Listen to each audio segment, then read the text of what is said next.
Good morning. Okay, Donna, Oksana, good morning. Avani, Anisha, good morning. Didn't see.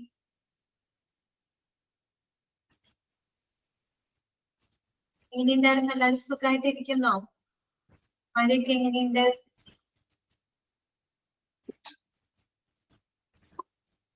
നല്ല മഴയുണ്ടല്ലേ?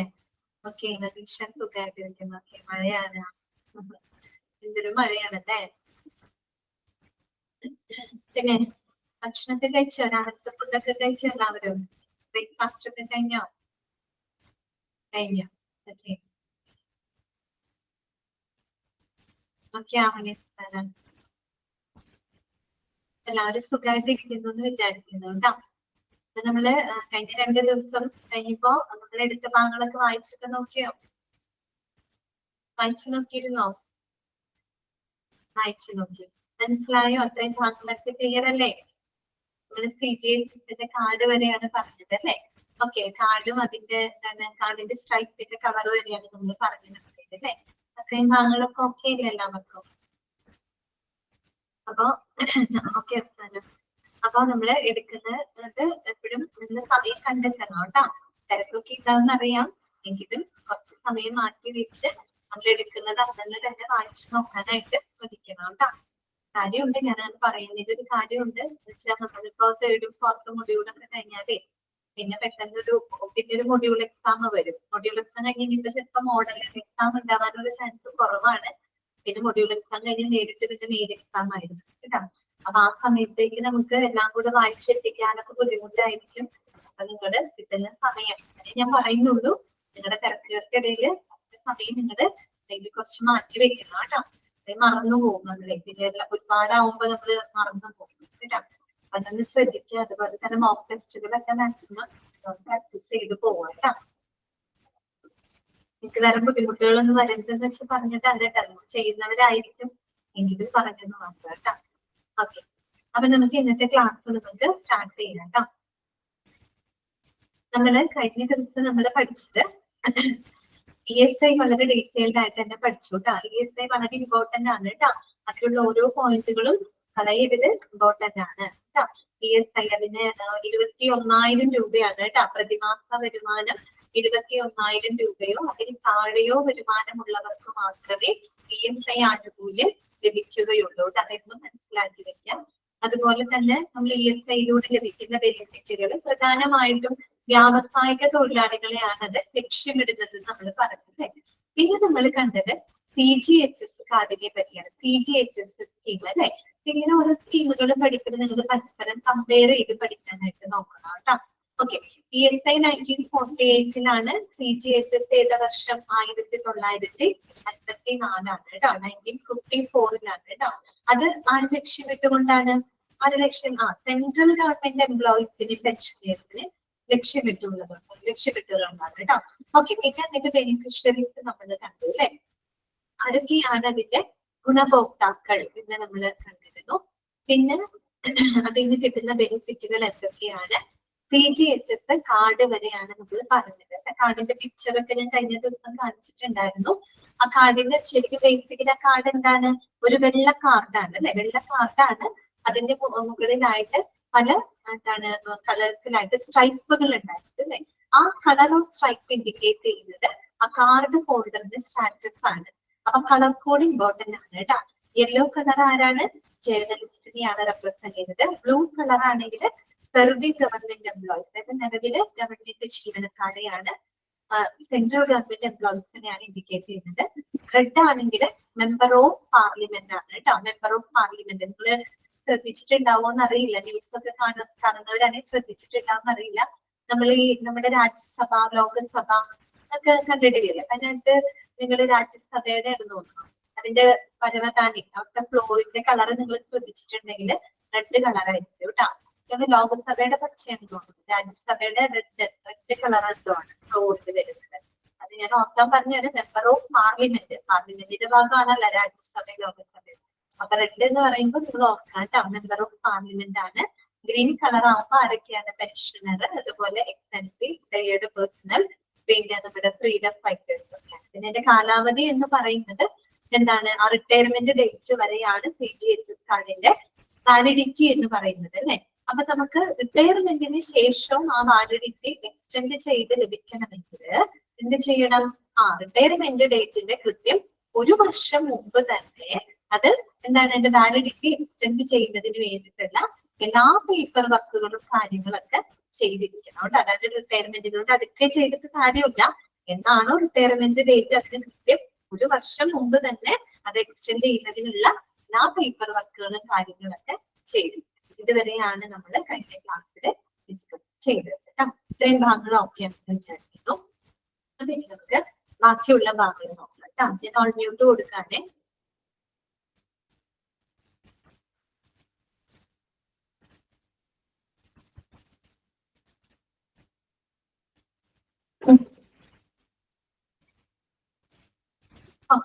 ഇനി നമുക്ക് മൂന്നാമതായിട്ട് പഠിക്കാനുള്ള ഒരു ഇൻഷുറൻസ് സ്കീമാണ് RSBY. നമ്മൾ ESI പഠിച്ചു, CGHS കഴിഞ്ഞു. ഇനി നമുക്ക് മൂന്നാമത് ഒരാളെ കൂടെ പഠിക്കാനുണ്ട്. അതാണ് ആര്? RSBY. അതാണ് RSBY. RSBYയുടെ ഫുൾ ഫോം ആദ്യം പഠിച്ചു വെക്കാം. എന്താണ്? ഓക്കെ പ്രീതി, ഗുഡ് മോർണിംഗ്. RSBYയുടെ ഫുൾ ഫോം ആദ്യം പഠിച്ചു വെക്കാം. എന്താണ്?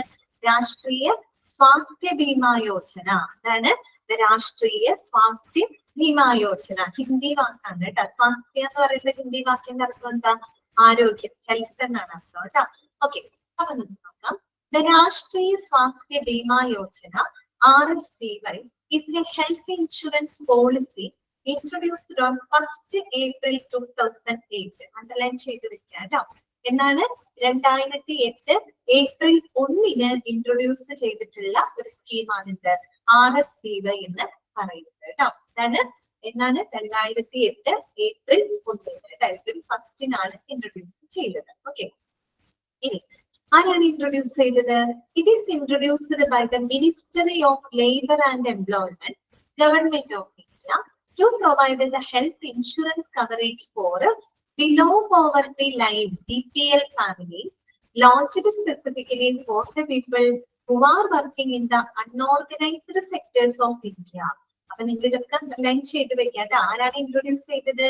Ministry of labour and employment അല്ലെ, നമ്മുടെ കേന്ദ്ര ഗവൺമെന്റിന്റെ എന്താണ് കേന്ദ്ര തൊഴിൽ മന്ത്രാലയമാണ് എന്ത് മുന്നോട്ട് വെച്ചത്? RSBY മുന്നോട്ട് വെച്ചത് കേട്ടോ. It is introduced by the ministry of labour and employment കേട്ടോ. അതായത് കേന്ദ്ര തൊഴിൽ മന്ത്രാലയമാണ് RSBY എന്ന് പറയുന്ന സ്കീമിനെ ഇൻട്രൊഡ്യൂസ് ചെയ്തത്. ഓക്കെ, ഇനി ഈ ഒരു സ്കീം പ്രധാനമായിട്ടും ആരെ ലക്ഷ്യമിട്ടുള്ളത് കൊണ്ടാണ്?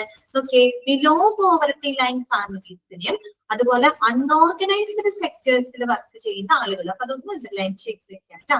Below poverty line families underline ചെയ്ത് വെക്കാം. അതുപോലെ people who are working in the unorganised sectors, അതൊന്നും നിങ്ങൾ മാർക്ക് ചെയ്ത് വെക്കാം കേട്ടോ. അപ്പൊ ഈ ഒരു സ്കീം ആരെയാണ്, ആർക്ക് വേണ്ടിയിട്ട് ഉള്ളതാണ്? നമ്മുടെ BPL families, below poverty line അല്ലെ. അതായത് ദാരിദ്ര്യരേഖയ്ക്ക് താഴെയുള്ള കുടുംബാംഗങ്ങൾ, വളരെയധികം പാവപ്പെട്ട കുടുംബാംഗങ്ങളെയും അതുപോലെ തന്നെ എന്താണ് അൺഓർഗനൈസ്ഡ് സെക്ടേഴ്സ് എന്ന് പറഞ്ഞാൽ എന്താണ്? അസംഘടിത മേഖലയിൽ പ്രവർത്തിക്കുന്ന തൊഴിലാളികള്. അസംഘടിത മേഖലയിൽ പ്രവർത്തിക്കുന്ന തൊഴിലാളികൾ എന്ന് പറയുമ്പോൾ ആരൊക്കെയാണ് ഇതിൽ ഉൾപ്പെടുന്നത്?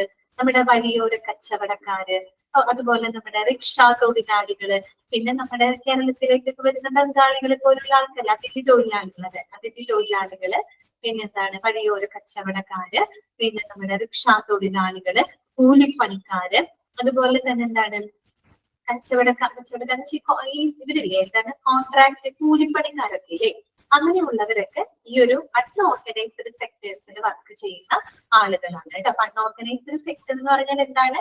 അസംഘടിത മേഖലയിൽ പ്രവർത്തിക്കുന്ന ആളുകളാണ്. അപ്പൊ അതിനെന്താണ് എക്സാമ്പിളാണ് ഞാൻ പറഞ്ഞത് കേട്ടോ. കർഷകര് കേട്ടോ, ഫാർമേഴ്സ് അതിൽ പെടുന്നവരാണ് കർഷകര്, അതിഥി തൊഴിലാളികള്, വഴിയോര കച്ചവടക്കാര്, അതുപോലെ തന്നെ റിക്ഷാ തൊഴിലാളികള്, കൂലിപ്പണിക്കാര്, അങ്ങനെയൊക്കെ ഉള്ളവരാണ് എന്ത് അൺഓർഗനൈസ്ഡ് സെക്ടേഴ്സ്. എന്ന് വെച്ചാൽ വളരെ പാവപ്പെട്ട ആളുകളായിരിക്കും അല്ലെ.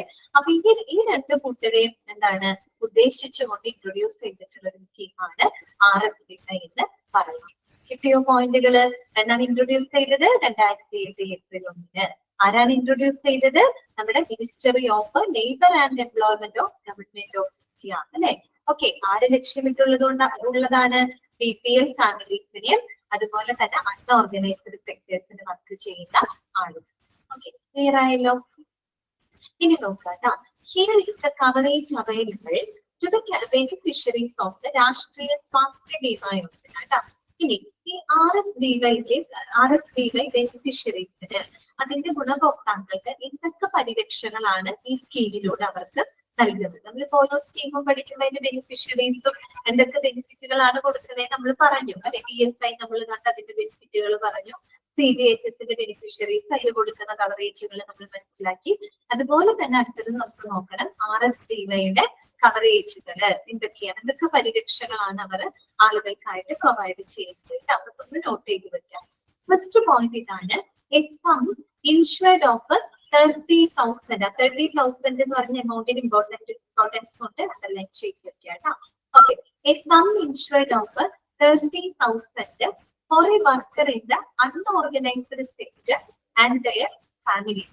നേരത്തെ പറഞ്ഞല്ലോ, അസംഘടിത മേഖലയിൽ പ്രവർത്തിക്കുന്ന തൊഴിലാളികൾക്കും അതുപോലെ തന്നെ അവരുടെ കുടുംബാംഗങ്ങൾക്കും 30,000 രൂപ വരെ ഒരു നിശ്ചിത തുക ഈ ഒരു സ്കീം വഴി അവർക്ക് കൊടുക്കുന്നുണ്ട് കേട്ടോ. എത്ര രൂപയാണ്? 30,000 രൂപ കേട്ടോ. ഇങ്ങനെയുള്ളവർക്കാണ് അൺഓർഗനൈസ്ഡ് സെക്ടേഴ്സിലുള്ള ആളുകൾക്കും അവരുടെ കുടുംബാംഗങ്ങൾക്കും ഫാമിലീസിനായിട്ട് 30,000 രൂപയാണ് RSBY സ്കീം പ്രകാരം അവർക്ക് കൊടുക്കുന്നത്. ഓക്കെ, അടുത്തത് കേട്ടോ, രണ്ടാമത്തത് cover for the hospitalisation expenses. അത് കൂടാതെ അവർക്ക് എന്താണ് ഹോസ്പിറ്റലൈസേഷൻ ചെലവുകൾക്കുള്ള പരിരക്ഷകൾ കൊടുക്കുന്നുണ്ട്. ഹോസ്പിറ്റലൈസേഷൻ എക്സ്പെൻസ് എന്ന് പറയുമ്പോൾ എന്താണ്, അവിടെ ഹോസ്പിറ്റലിൽ അഡ്മിറ്റ് ആവുമ്പോൾ വരുന്ന ചെലവുകൾക്കുള്ള കവറേജുകൾ എല്ലാം തന്നെ ഈ ഒരു RSBY സ്കീം പ്രകാരം കൊടുക്കുന്നുണ്ട്. ഓക്കെ, മൂന്നാമത്തെ പോയിന്റ് എന്താണ്, cover for all diseases existing earlier. അതായത് നമ്മളിപ്പോ ഈ ഒരു സ്കീമിന്റെ ഭാഗമാവുന്നതിന് മുൻപേ തന്നെ അവർക്ക് ഉണ്ടായിരുന്ന പല അസുഖങ്ങൾക്കുമുള്ള കവറേജും ഈ ഒരു സ്കീമിലൂടെ ലഭിക്കുന്നുണ്ട്. Cover for all diseases existing earlier, അതായത് മുൻപേ കൂട്ടി, അതായത് നേരത്തെ തന്നെ അവർക്ക് ഉണ്ടായിരുന്ന അസുഖങ്ങൾക്കും എന്ത് ലഭിക്കുന്നുണ്ട്, പരിരക്ഷ ലഭിക്കുന്നുണ്ട്. പിന്നെന്താണ്, cover for shifting expenses up to ₹1000. ശ്രദ്ധിക്കുക, cover for shifting expenses up to ₹1000. അതായത് 1000 രൂപ വരെയുള്ള ഷിഫ്റ്റിംഗ് എക്സ്പെൻസ് കൊടുക്കുന്നുണ്ട്. എന്ന് പറഞ്ഞാല് ഇവർക്ക് എന്തെങ്കിലും അസുഖം വന്നു, അവർക്ക് ആംബുലൻസിൽ പോകണം, അല്ലെങ്കിൽ ഇപ്പൊ ഒരു കാറില് ഒരു ഹോസ്പിറ്റലിൽ പോകണം എന്നിരിക്കട്ടെ, അങ്ങനെ ഒരു സാഹചര്യം ഉണ്ടായെന്ന് വിചാരിക്കാം. അങ്ങനെയാണെങ്കിൽ 1000 രൂപ വരെ അവർക്ക് ട്രാൻസ്പോർട്ടേഷൻ കോസ്റ്റ് കൊടുക്കുന്നുണ്ട്. 1000 രൂപ വരെ കൊടുക്കുള്ളൂ കേട്ടോ. 1000 രൂപയാണ് അവർക്ക് ഒരു ഷിഫ്റ്റിംഗ് അവർക്ക് ഹോസ്പിറ്റലിൽ പോകണം. ഓക്കെ, അങ്ങനെയാണെങ്കിൽ ഒരു 1000 രൂപ വരെയൊക്കെ അവർക്ക് ട്രാൻസ്പോർട്ടേഷൻ കോസ്റ്റ് ആയിട്ട് കൊടുക്കുന്നുണ്ട് ഈ സ്കീം പ്രകാരം. 1000 രൂപ വരെ കൊടുക്കുള്ളൂ കേട്ടോ. അതിലും കൂടുതൽ വരെയാണെങ്കിൽ 1000 രൂപ വരെ ഈ സ്കീമിന് ലഭിക്കും. ബാക്കി എക്സ്ട്രാ വരുന്ന ദൂരത്തിന് ഇവരുടെ കയ്യിൽ നിന്ന് പൈസ എടുത്ത് കൊടുക്കേണ്ടതായിട്ട് വരും കേട്ടോ. അതാണ് അവർ ഉദ്ദേശിക്കുന്നത്. മനസ്സിലായോ? Cover for shifting expenses up to 1000. 1000 രൂപ വരെയുള്ള ഷിഫ്റ്റിംഗ് എക്സ്പെൻസുകൾക്ക് കൊടുക്കുന്നുണ്ട്. 1000 രൂപ വരെ കൊടുക്കുള്ളൂ. അതിന് കൂടുതൽ ദൂരമൊക്കെ ട്രാവൽ ചെയ്യേണ്ടി വന്നാൽ 1000 രൂപ സ്കീമിന് പോയിക്കോളും. ബാക്കി എക്സ്ട്രാ വരുന്ന എമൗണ്ട് ഇവരുടെ കയ്യിൽ എടുത്ത് പേ ചെയ്യേണ്ടതായിട്ട് വരും. ക്ലിയർ ആണെന്ന് വിചാരിക്കും. അടുത്തത് എന്താണ്, ക്യാഷ്ലെസ് ഇൻഷുറൻസ്. ക്യാഷ്ലെസ് ഇൻഷുറൻസ് എന്ന് പറഞ്ഞാൽ എന്താണ്, പണരഹിത ഇൻഷുറൻസ്. അതൊരു ടൈപ്പ് ഓഫ് ഇൻഷുറൻസ് തന്നെയാണ് കേട്ടോ. ക്യാഷ്ലെസ് ഇൻഷുറൻസ് എന്ന് പറഞ്ഞാലും ഒരു ടൈപ്പ് ഓഫ് ഇൻഷുറൻസ് ആണ്. ഇവിടെ എന്താണെന്ന് അറിയാമോ, നമ്മുടെ ഇൻഷുറൻസ് കമ്പനി നേരിട്ട് ഹോസ്പിറ്റൽ ബില്ലുകൾ ഹെൽത്ത് കെയർ പ്രൊവൈഡേഴ്സുമായിട്ട് കൈകാര്യം ചെയ്യണം. എന്ന് പറഞ്ഞാൽ കമ്പനി നേരിട്ട് ആരുമായിട്ട് ഡീൽ ചെയ്യും, ഹോസ്പിറ്റലുമായിട്ട് ഡീൽ ചെയ്യും. നമ്മുടെ പേഷ്യന്റിന്, അതായത് അറ്റ്ലീസ്റ്റ് നമ്മുടെ പോളിസി ഹോൾഡർക്ക് എന്തെങ്കിലും എടുക്കേണ്ട, കയ്യിൽ നിന്ന് പൈസ എടുത്ത് ചെലവാക്കേണ്ട ഒരു സാഹചര്യം ഇവിടെ വരുന്നില്ല. കാര്യം കമ്പനി, അതായത് ഇൻഷുറൻസ് കമ്പനി നേരിട്ട് ഹോസ്പിറ്റലൈസേഷൻ ബില്ലുകളൊക്കെ കൈകാര്യം ചെയ്ത് നേരിട്ട് ഹോസ്പിറ്റലുകളുമായിട്ട് ആ ഒരു പേയ്മെന്റ് കാര്യങ്ങളും സെറ്റിൽ ചെയ്യാണ്. അവിടെ എന്ന് പറയുമ്പോൾ പോളിസി ഹോൾഡർക്ക് വലിയൊരു റോള് വരുന്നില്ല. പോളിസി ഹോൾഡർക്ക് ഒരു കാരണവശാലും അവരുടെ കയ്യിൽ നിന്ന് പൈസ എടുത്ത് കൊടുക്കേണ്ടതായിട്ട് വരുന്നില്ല. ഹലോ ഹലോ ഹലോ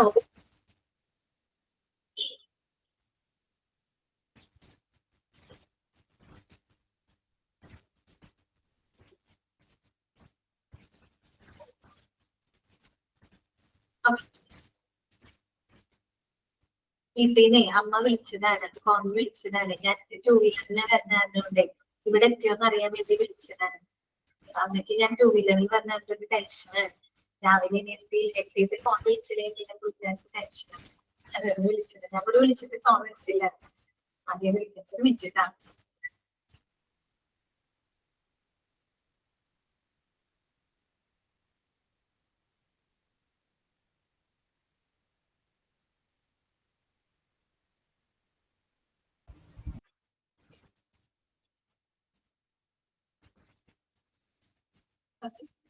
നോക്കാം. അപ്പൊ എന്താണ് പറയുന്നത്?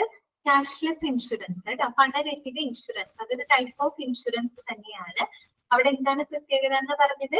ഇൻഷുറൻസ് കമ്പനി നേരിട്ട് ഹോസ്പിറ്റലൈസേഷൻ ബില്ലുകളൊക്കെ കൈകാര്യം ചെയ്ത് ഹോസ്പിറ്റലുമായിട്ട് ആ ബില്ലുകളും കാര്യങ്ങളൊക്കെ അവര് തന്നെ സെറ്റിൽ ചെയ്യാണ് കേട്ടോ. അപ്പൊ അവരുടെ പോളിസി ഹോൾഡർക്ക് ഒരിക്കലും അവരുടെ കയ്യിൽ നിന്ന് പൈസ എടുത്ത് ചെലവാക്കേണ്ടതായിട്ട് വരുന്നില്ല. അതുകൊണ്ടാണ് ക്യാഷ്ലെസ് ഇൻഷുറൻസ് എന്ന് പറയുന്നത് കേട്ടോ. ഓക്കെ, അപ്പൊ അങ്ങനെയുള്ള ഒരു പരിരക്ഷ കൂടെ അവർക്ക് കൊടുക്കുന്നുണ്ട്. പിന്നെ എന്താണ് പറയുന്നത്? A premium of ₹30 per annum ആണ്. A premium of ₹30 per annum, അതായത് പ്രതിവർഷം, പ്രതിമാസം അല്ലാണ്ടോ, പ്രതിവർഷം 30 രൂപ പ്രീമിയം തുകയായിട്ട് നിശ്ചയിച്ചിരിക്കുന്നത്. എന്ന് പറഞ്ഞു കഴിഞ്ഞാല് എന്താണ്? വർഷം ഒരു 30 രൂപ പ്രീമിയം അടച്ചാൽ മതി. ആ ഒരു തുകയ്ക്ക് നമുക്ക് ഈ ഒരു RSP സ്കീം ലഭിക്കും. കാര്യം നിങ്ങൾക്ക് അറിയാം, RSBY എന്ന് പറയുമ്പോൾ ഏറ്റവും പാവപ്പെട്ട ആളുകളെ രക്ഷപ്പെടുന്നത് ആണ് അല്ലെ, BPL ഫാമിലീസിന് ഓർഗനൈസേഴ്സ്. അപ്പൊ വലിയൊരു പ്രീമിയം ഒന്നും അടയ്ക്കാൻ അവർക്ക് സാധിക്കില്ല. അതുകൊണ്ട് തന്നെ പ്രതിവർഷം 30 രൂപ പ്രീമിയം ആണ് അവിടെ നിശ്ചയിച്ചിരിക്കുന്നത്. 30 രൂപ കൊടുത്താൽ മതി വർഷത്തേക്ക് കേട്ടോ. അപ്പൊ നമുക്ക് ഈ ഒരു സ്കീമിന്റെ ഭാഗമാവാനായിട്ട് സാധിക്കും. എല്ലാവർക്കും അല്ല, BPL ഫാമിലീസിനും അൺഓർഗനൈസ്ഡ് സെക്ടേഴ്സിലുള്ള ആണ്. ഓക്കെ, ക്ലിയർ ആയോ? മനസ്സിലായോ നിങ്ങൾക്ക്? ഓക്കെ അല്ലേ? അപ്പോ നമ്മളിവിടെ നിലവിൽ 3 സ്കീമുകളാണ് ഇവിടെ പഠിച്ചത് കേട്ടോ. ESI പഠിച്ചു, CGHS പഠിച്ചു, RSBY പഠിച്ചു. നിങ്ങൾ അതൊന്ന് കമ്പയർ ചെയ്ത് പഠിക്കാം. ESI ഏത് വർഷം? 1948. CGH ഏത് വർഷം? 1954. പിന്നെ RSBY ഏത് വർഷമാണ്? 2008 ഏപ്രിൽ. ഓക്കെ, അത് നോക്കാം. പിന്നെ ESI ആര് ലക്ഷ്യമിട്ടുള്ളത്? എനിക്ക് പറയാൻ കിട്ടണ്ട. ആര് ഉദ്ദേശിച്ചാണ്? അതായത് നമ്മുടെ ഫാക്ടറി തൊഴിലാളികളെ കേട്ടോ, വ്യാവസായിക തൊഴിലാളികളെ ലക്ഷ്യമിട്ടുന്നതാണ് ESI. പിന്നെ നമ്മുടെ CGHS എന്ന് വന്നിട്ട് എന്താണ്? സെൻട്രൽ ഗവൺമെന്റ് എംപ്ലോയീസിന്, പെൻഷനേഴ്സിന്. RSBY ആർക്ക് വേണ്ടി ഇൻട്രൊഡ്യൂസ് ചെയ്തതാണ്? BPL ഫാമിലീസിനും അതുപോലെ തന്നെ അൺഓർഗനൈസ്ഡ് സെക്ടേഴ്സിന് ആണ്. ഓക്കെ, അപ്പൊ അതൊക്കെ ഒന്ന് കമ്പയർ ചെയ്ത് പഠിക്കുക കേട്ടോ. പിന്നെ ഒരു കാര്യം ഓർക്കുക, ഇതിന് നമ്മുടെ CGHS സ്കീം ഉണ്ടല്ലോ, അതിനകത്തെന്ന് പറയുമ്പോൾ കയ്യിൽ, അതായത് ഈ പറയുന്ന ബെനിഫിഷ്യറിക്ക് ഒരിക്കലും കയ്യിൽ എടുത്തു കൊടുക്കേണ്ടി വരില്ല. ഗവൺമെന്റ് ഓഫ് ഇന്ത്യ അവർക്കായിട്ട് പ്രൊവൈഡ് ചെയ്യുന്നത്. അതേസമയം ESI എന്ന് പറയുമ്പോൾ അവിടെ എംപ്ലോയറും എംപ്ലോയി ഇതിലേക്ക് കോൺട്രിബ്യൂട്ട് ചെയ്യുന്നുണ്ട്, ESIയിലോട്ട് കോൺട്രിബ്യൂട്ട് ചെയ്യുന്നുണ്ട്. അതുപോലെ നമ്മൾ RSBY എടുക്കുകയാണെങ്കിലും അവിടെയും അവർ കോൺട്രിബ്യൂട്ട് ചെയ്യുന്നത് അല്ലെ. പ്രതിവർഷം 30 രൂപയാണ് കൊടുക്കുന്നത്. ഓക്കെ, അത് പിന്നെ ആരാണ് ഇൻട്രൊഡ്യൂസ് ചെയ്തത്? CGHS ഗവൺമെന്റ് ഓഫ് ഇന്ത്യയുടെ തന്നെയാണ്. RSBY ഗവൺമെന്റ് ഓഫ് ഇന്ത്യയുടെ തന്നെ ministry of labour and employment ആണ് ഇൻട്രൊഡ്യൂസ് ചെയ്തത്. ഓക്കെ, ESI വന്നിട്ടും ഈ പറഞ്ഞ പോലെ നമ്മുടെ എന്താണ് ESIC അല്ലെ, എംപ്ലോയീസ് സ്റ്റേറ്റ് ഇൻഷുറൻസ് കോർപ്പറേഷൻ, അവരാണ് ഇൻട്രൊഡ്യൂസ് ചെയ്തത്. അങ്ങനെയൊക്കെ ഉള്ളത് ഒന്ന് ജസ്റ്റ് നിങ്ങൾ കമ്പയർ ചെയ്ത് പഠിക്കാം കേട്ടോ. ഓക്കെ, ക്ലിയർ അല്ലേ ഇത്രയും ഭാഗങ്ങള്? ഓക്കെ അല്ലേ? ഇനി നമുക്ക് നെക്സ്റ്റ് പഠിക്കാനുള്ളത് examples for private health insurance plans കേട്ടോ. നമുക്കറിയാലോ, ഇഷ്ടംപോലെ പ്രൈവറ്റ് ഹെൽത്ത് ഇൻഷുറൻസ് പ്ലാനുകൾ ഉണ്ട് കേട്ടോ. അപ്പൊ അതിന് കുറച്ച് എക്സാമ്പിളുകൾ അവിടെ കൊടുത്തിട്ടുണ്ട്. ആ കമ്പനിയുടെ പേരും ആ കമ്പനി ഇൻട്രൊഡ്യൂസ് ചെയ്ത ആ ഒരു പ്ലാനിന്റെ പേരുകളുമാണ് അവിടെ കൊടുത്തിരിക്കുന്നത്. നിങ്ങൾ അത് ജസ്റ്റ് ഒന്ന് വായിച്ച് മനസ്സിലാക്കി വെക്കാം. അപ്പൊ നിങ്ങളോട് ചിലപ്പോൾ ചോദിക്കുകയാണ്, താഴെ തന്നിരിക്കുന്നവർ ഒരു പ്രൈവറ്റ് ഹെൽത്ത് ഇൻഷുറൻസ് പ്ലാനിന്റെ എക്സാമ്പിൾ അങ്ങനെ ചോദിക്കാം. ഇപ്പൊ ടാറ്റ AIGയുടെ ഹെൽത്ത് ഇൻഷുറൻസ് പ്ലാനിന്റെ പേര് എന്താണ്, അങ്ങനെയൊക്കെ ചോദിക്കാം വേണമെങ്കിൽ. അങ്ങനെ കണ്ടിട്ടില്ല എങ്കിലും നിങ്ങൾ അതൊന്ന് വായിച്ചു നോക്കുക കേട്ടോ. സ്റ്റാർ ഫാമിലി ഹെൽത്ത് അവരുടെ ഒപ്റ്റിമ പ്ലാൻ, അതുപോലെ ടാറ്റ AIGയുടെ മെഡിക്കെയർ പ്ലാൻ, പിന്നെ റിലയൻസിന്റെ ക്രിട്ടിക്കൽ ഇൽനെസ് ഇൻഷുറൻസ്, പിന്നെ എന്താണ് മണിപ്പാൽ സിഗ്നയുടെ പ്രോ ഹെൽത്ത് ഇൻഷുറൻസ്, ബജാജ് അലയൻസിന്റെ ഹെൽത്ത് കാർഡ്, പിന്നെ ഭാരതി എയ്ഡ്സിന്റെ സ്മാർട്ട് സൂപ്പർ ഹെൽത്ത് പ്ലാൻ. ഇത് ഓരോ ഇൻഷുറൻസ് കമ്പനികളാണ്, അവര് എന്താണ് ഇൻഷുറൻസ് പ്ലാനുകളുടെ പേരുകളാണ് കൊടുത്തിരിക്കുന്നത്. ജസ്റ്റ് ഒന്ന് വായിച്ചു നോക്കിയാൽ മതി കേട്ടോ.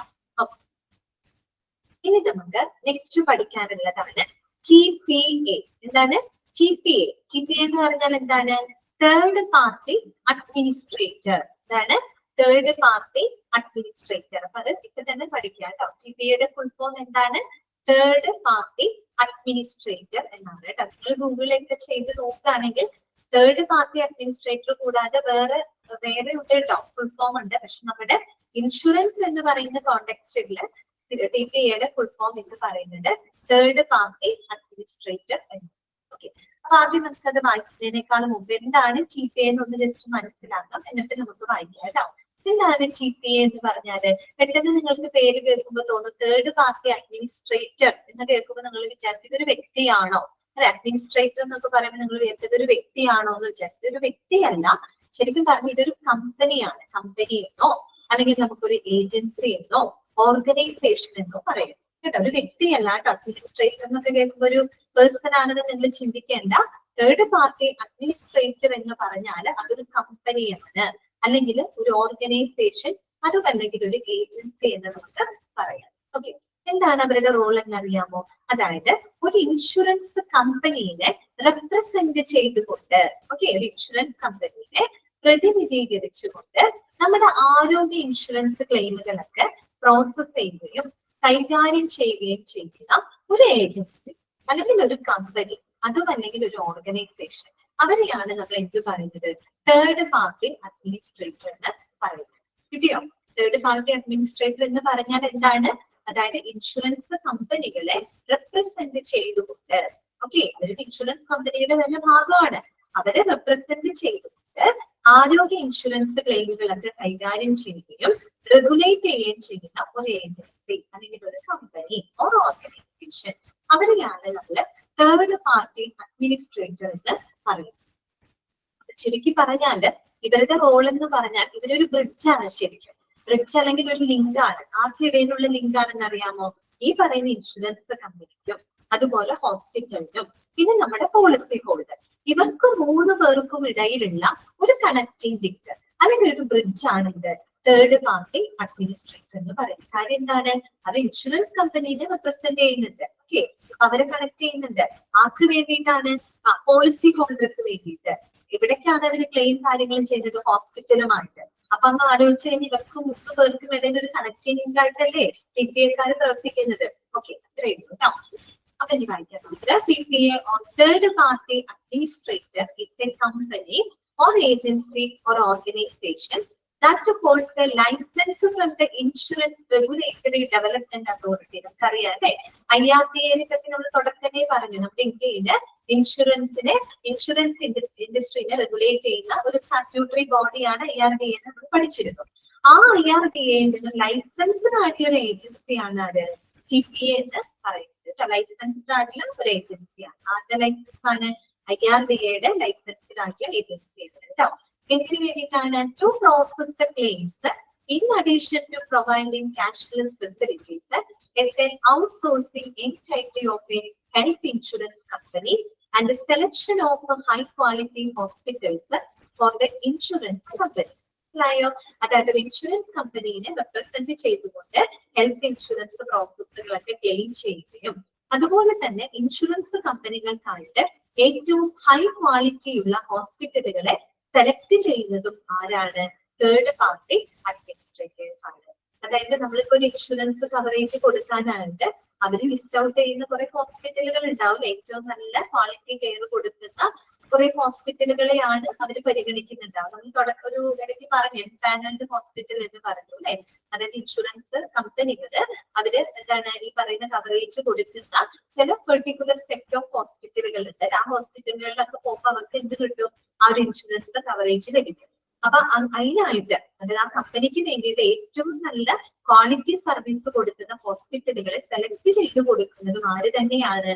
തേർഡ് പാർട്ടി അഡ്മിനിസ്ട്രേറ്റേഴ്സ് ആണ്. അപ്പൊ ഓർക്കേണ്ട കാര്യം ഇത്രയേ ഉള്ളൂ. എന്താണ് തേർഡ് പാർട്ടി TPAയുടെ ഫുൾ ഫോം നിങ്ങൾ പഠിച്ചു വെക്കുക. അതിനെന്ന് പറഞ്ഞ ഒരു ഏജൻസി, കമ്പനി, ഒരു ഓർഗനൈസേഷൻ ആണ്. അവരുടെ റോൾ എന്താണ്? ഇൻഷുറൻസ് കമ്പനീനെ റെപ്രസെന്റ് ചെയ്തുകൊണ്ട് ആരോഗ്യ ഇൻഷുറൻസ് ക്ലെയിമുകൾ പ്രോസസ് ചെയ്യുന്നു, അതുപോലെ റെഗുലേറ്റ് ചെയ്യുന്ന ഒരു വിഭാഗമാണ് TPA എന്ന് പറയുന്നത്. അത് മാത്രമല്ല അവരൊരു ലൈസൻസ്ഡ് ഏജൻസിയാണ്. അതിൽ നിന്നുമുള്ള ലൈസൻസ് ആണ് അവർക്ക് ലഭിച്ചത്. IRDAയുടെ ലൈസൻസ്ഡ് ആയിട്ടുള്ള ഒരു ഏജൻസിയാണ്. ഓക്കെ, അപ്പൊ അവരെന്തൊക്കെ ചെയ്യുന്നുണ്ട്? ഈ പറയുന്ന ഇൻഷുറൻസ് കമ്പനിക്ക് വേണ്ടിയിട്ട് ഏറ്റവും ഹൈ ക്വാളിറ്റി സർവീസുകൾ കൊടുക്കുന്ന ഹോസ്പിറ്റലുകളെ സെലക്ട് ചെയ്യുന്നതും ആര് തന്നെയാണ്? തേർഡ് പാർട്ടി അഡ്മിനിസ്ട്രേറ്റർ ആണ്. ഓക്കെ, ക്ലിയർ ആയോ പറഞ്ഞത്? മനസ്സിലായോ? ഓക്കെ, ഇനി നോക്കാം കേട്ടോ. TPA's function as an intermediary between the insurance provider and the insured. നേരത്തെ ഞാൻ പറഞ്ഞതാണ്. അതായത് TPA എന്ന് പറഞ്ഞാൽ ഒരു ഇന്റർമീഡിയറ്റ് ആണ്, ഒരു ബ്രിഡ്ജ് അല്ലെങ്കിൽ ഒരു കണക്റ്റിംഗ് ലിങ്ക് ആണ്. ആർക്കിടയിലുള്ള ലിങ്ക് ആണ് ഈ പറയുന്ന ഇൻഷുറൻസ് പ്രൊവൈഡർ. ഇൻഷുറൻസ് പ്രൊവൈഡർ എന്ന് പറഞ്ഞാൽ ഇൻഷുറൻസ് കമ്പനി അല്ലെ. ഇൻഷുർഡ് ആരാണ്? Policy holder. നമ്മൾ ഓൾറെഡി ടേംസ് ഒക്കെ പഠിച്ചതാണ്. അത് കൂടാതെ ഇന്റർനെറ്റ് ഹോസ്പിറ്റലും ഉണ്ട്. അപ്പൊ അവർക്കിടയിൽ ഒരു കണക്റ്റിംഗ് ലിങ്ക് ആയിട്ട് പ്രവർത്തിക്കുന്നതാണ് TPA എന്ന് പറയുന്നത്. Okay, the stakeholders involved are as follows. Stakeholder എന്ന് പറഞ്ഞാൽ എന്താ മീനിങ്? പാർട്ട്നേഴ്സ് എന്നുള്ള അർത്ഥമാണ് കേട്ടോ. അപ്പൊ ഇതിൽ വരുന്ന സ്റ്റേക്ക് ഹോൾഡേഴ്സ് പാർട്ട്നേഴ്സ് ആരൊക്കെയാണ്? ഒന്ന് ഇൻഷുറൻസ് കമ്പനി, ഒരു ഇൻഷുറൻസ് എന്ന് മാത്രമേ കൊടുത്തിട്ടുള്ളൂ. ഒന്ന് ഇൻഷുറൻസ് കമ്പനി ഉണ്ട്. പിന്നെ health care providers. Health care providers എന്ന് പറയുമ്പോൾ ആരാണ്? ഹോസ്പിറ്റൽ. പിന്നെ ആരാണ്? Policy holder. അല്ലെ, ഇവരാണ് അതിന്റെ മൂന്ന്. ഇതൊക്കെ ഇടയിലുള്ള കണക്റ്റിംഗ് ലിങ്ക് ആയിട്ടാണ് TPA പ്രവർത്തിക്കുന്നത് അല്ലെ. അതൊക്കെയാണ് insurance company, health care providers, പിന്നെ വരുന്നത് പോളിസി ഹോൾഡേഴ്സ്. ഓക്കെ, ക്ലിയർ ആയോ? ഓക്കെ അല്ലേ?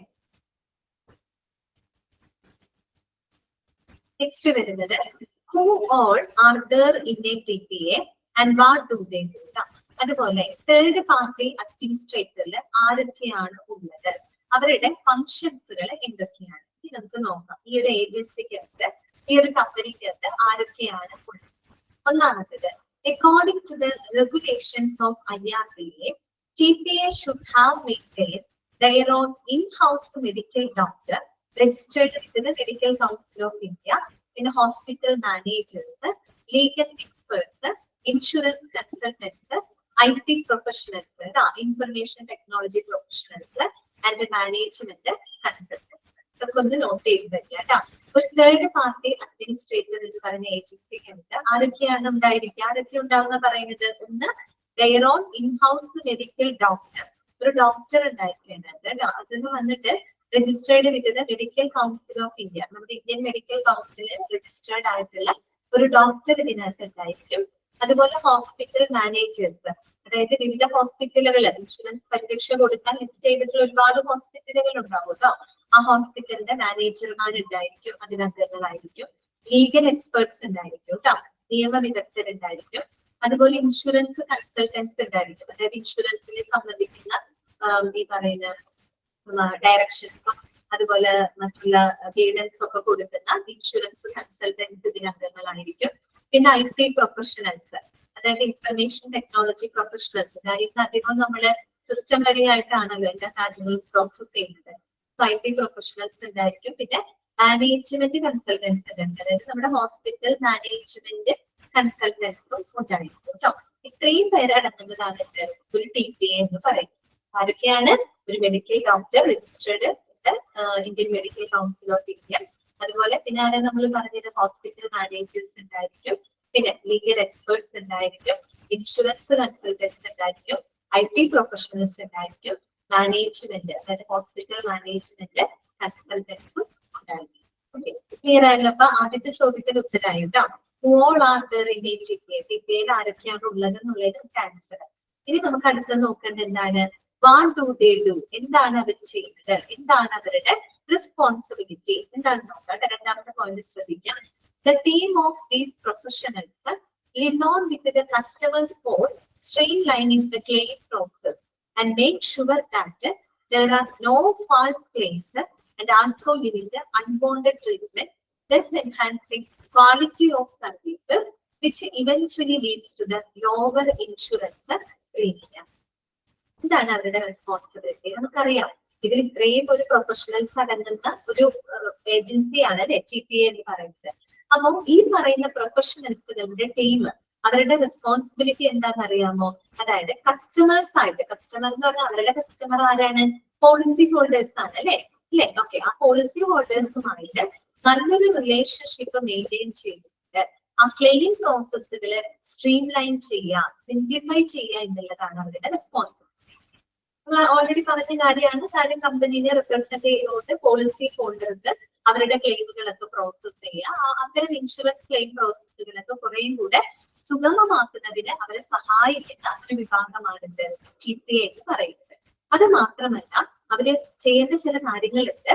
അതായത് and make sure that there are no false claims, അതായത് തെറ്റായ ക്ലെയിമുകൾ ഒന്നും തന്നെ നടത്തുന്നില്ല എന്ന് അവർ ഉറപ്പുവരുത്തണം. ഓക്കെ, തെറ്റായ ക്ലെയിമുകൾ ഒന്നും തന്നെ വരുത്തുന്നില്ല എന്ന് ഉറപ്പുവരുത്തുകയും and also limit unwanted treatment, അതിലൂടെ അനാവശ്യമായിട്ടുള്ള ട്രീറ്റ്മെന്റുകളെ പരിമിതപ്പെടുത്താനും അതിലൂടെ എന്ത് ചെയ്യാൻ പറ്റും, enhancing the quality of services, അതായത് നമ്മൾ കൊടുക്കുന്ന സേവനങ്ങളുടെ ഗുണനിലവാരം മെച്ചപ്പെടുത്താനും which eventually leads to lower insurance premium. അത് വളരെ കുറഞ്ഞ പ്രീമിയം തുകയിലോട്ട് നയിക്കും. ഇതാണ് അവിടെ ഉദ്ദേശിക്കുന്നത്. അതായത് നമുക്ക് TPAയുടെ ഉദ്ദേശം എന്താണെന്ന് അറിയില്ല, അവർ ഉറപ്പാക്കേണ്ട ചില കാര്യങ്ങളുണ്ട്. ഈ പറയുന്ന പോളിസി ഹോൾഡറുകള് തെറ്റായ ക്ലെയിമുകൾ ഒന്നും നടത്തുന്നില്ല എന്ന് ഉറപ്പുവരുന്നത്. ചില ആളുകൾ എന്ത് ചെയ്യുന്നറിയാമോ, ഇൻഷുറൻസ് എടുക്കും, ഇൻഷുറൻസ് ഉണ്ടല്ലോ എന്നും പറഞ്ഞിട്ട് തൊട്ടേനും പിടിച്ചേനും ഒക്കെ ഇവര് എന്ത് ചെയ്യും, ക്ലെയിം ചെയ്യും. മനസ്സിലായോ? അതായത് നിസ്സാരപ്പെട്ട ചില അസുഖങ്ങൾക്ക് അല്ലെങ്കിൽ എനിക്ക് ഇൻഷുറൻസ് എടുത്തിട്ടുണ്ട്, അപ്പൊ അതിന്റെ പേരിൽ ഒരു ചെറിയ നിസ്സാര അസുഖങ്ങൾ വരുമ്പോൾ തന്നെ അത് എന്ത് ചെയ്യുന്നറിയാമോ, ആ ഇൻഷുറൻസ് അത് ക്ലെയിം ചെയ്യും. അതൊക്കെ തെറ്റായ ക്ലെയിമുകളാണ്. നമ്മൾ കൃത്യമായിട്ടുള്ള ഒരു കാരണത്തിന് മാത്രമേ നമ്മൾ ക്ലെയിം ചെയ്യാനായിട്ട് പാടുള്ളൂ. ഓക്കെ, അതാണ് അവർ പറയുന്നത്. തെറ്റായ ക്ലെയിമുകൾ ഒന്നും തന്നെ നടത്തില്ല. അതിന് ചിലവർ എന്ത് ചെയ്യുന്നറിയാമോ, ഇൻഷുറൻസ് പോളിസിയിൽ പറഞ്ഞ ടേംസ് ആൻഡ് കണ്ടീഷൻസിൽ പറയാത്ത രീതിയിലുള്ള അതിനെ ലംഘിച്ചുകൊണ്ടുള്ള ക്ലെയിമുകളൊക്കെ അവർ നടത്തും. അപ്പൊ കമ്പനിയെ സംബന്ധിച്ചത് ബുദ്ധിമുട്ടാണ്. അപ്പൊ അങ്ങനെയുള്ള തെറ്റായ ക്ലെയിമുകൾ ഒന്നും തന്നെ നടത്തുന്നില്ല എന്ന് ഉറപ്പുവരുത്താനും അതിലൂടെ നമുക്ക് എന്ത് ചെയ്യാൻ പറ്റും, ലിമിറ്റ് അൺവാണ്ടഡ് ട്രീറ്റ്മെന്റ്, അനാവശ്യമായിട്ടുള്ള ചികിത്സകൾ നമുക്ക് പരിമിതപ്പെടുത്താൻ പറ്റും. ഈ തൊട്ടേനും പിടിച്ചതിനൊക്കെ അനാവശ്യമായിട്ട് ഹോസ്പിറ്റലൈസ് ചെയ്ത് അവിടെ കുറെ ട്രീറ്റ്മെന്റിന് വേണ്ടി പൈസ ചെലവാക്കുക, അങ്ങനെയുള്ള അൺവാണ്ടഡ് ആയിട്ടുള്ള ട്രീറ്റ്മെന്റുകൾ നമുക്ക് അവോയ്ഡ് ചെയ്യാനായിട്ട് സാധിക്കും.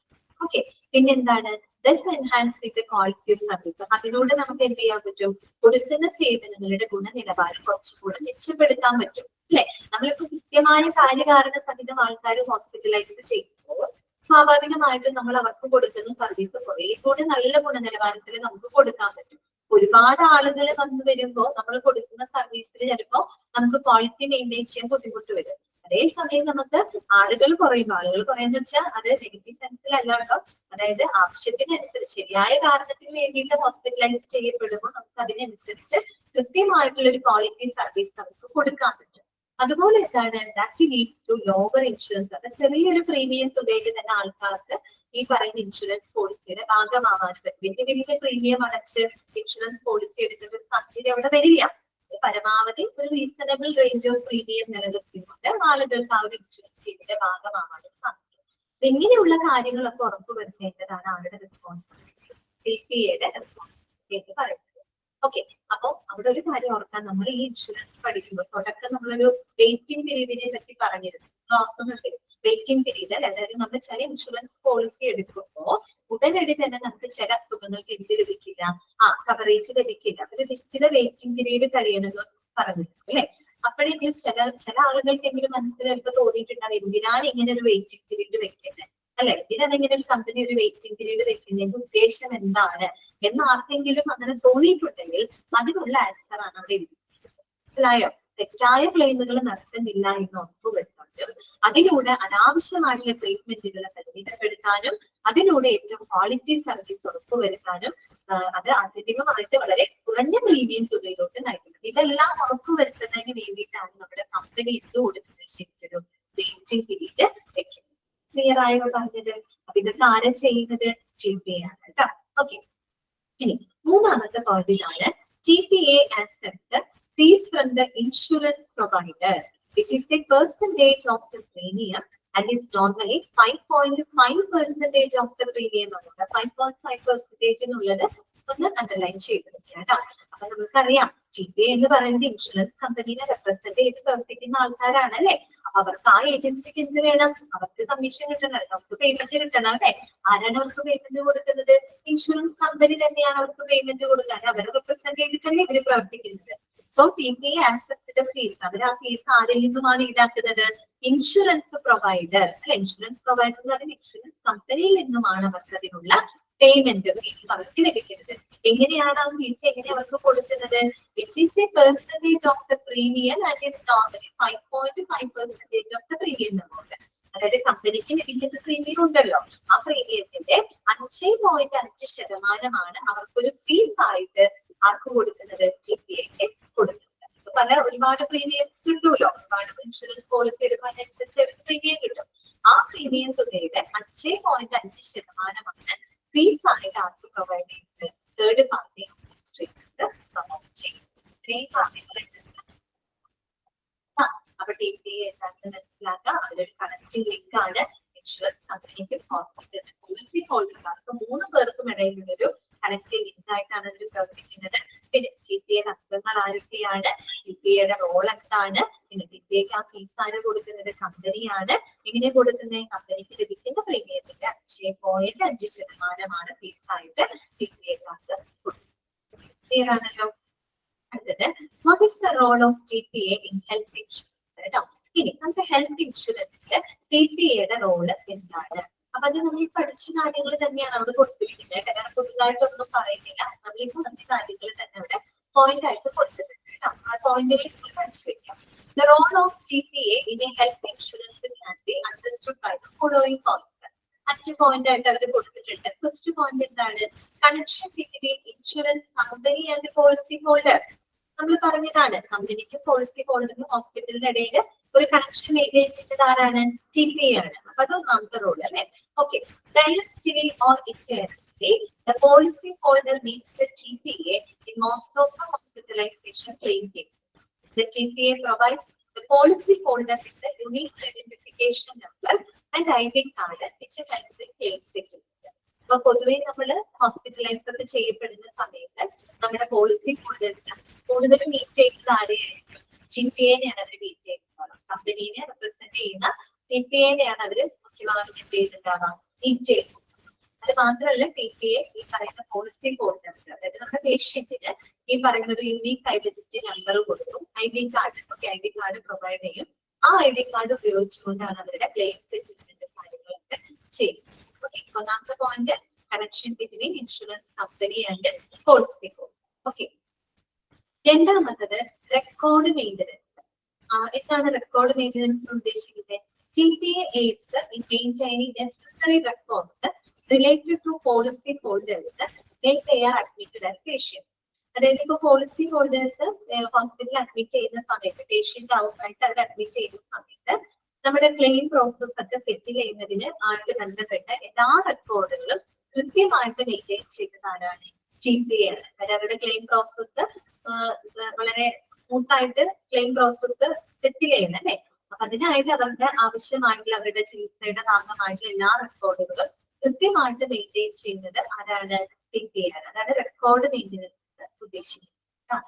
മൂന്നാമത്തെ പോയിന്റ് ക്ലെയിം സെറ്റിൽമെന്റ് ആണ്. അറിയാലോ, ക്ലെയിമുകളും കാര്യങ്ങളും സെറ്റിൽ ചെയ്തത് ആരാണ്? GPA ആണ് അല്ലെ.